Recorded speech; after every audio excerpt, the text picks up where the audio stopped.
മാം എവിടെ നിന്നാണ് വരുന്നത്? അമ്പലമുക്ക്. അമ്പലമുക്കുന്ന. എങ്ങനെ ഇത് അറിഞ്ഞ് ഇവിടെ ഇങ്ങനെ ഉണ്ട്?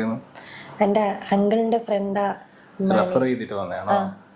എന്താണ് ആക്ച്വലി ഇഷ്യൂസ് ഹെയറിലുള്ളത്? ഇപ്പോഴത്തെ ഇഷ്യൂ എന്താ മെയിൻ ആയിട്ട് വരുന്നത്? ഹെയർ ഭയങ്കര ഡ്രൈ ആണ്, പിന്നെ അൺമാനേജബിൾ ആണ്, ഒന്നും ചെയ്യാൻ പറ്റില്ല. ഓക്കെ.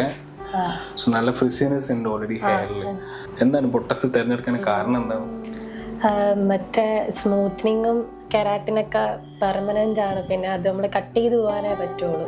പക്ഷെ ഇത് നമ്മുടെ 6 months ഒക്കെ കഴിയുമ്പോഴത്തേക്ക് നമ്മുടെ നാച്ചുറൽ ഹെയറിലേക്ക് മാറും.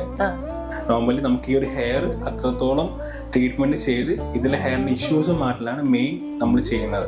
നമുക്ക് എന്തായാലും സ്റ്റാർട്ട് ചെയ്യാം. എങ്ങനെയുണ്ട്? നേരത്തെ ട്രീറ്റ്മെന്റ് എന്തെങ്കിലും ചെയ്തിരുന്നോ?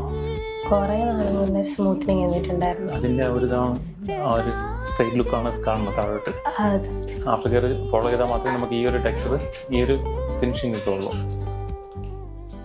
ഓക്കെ.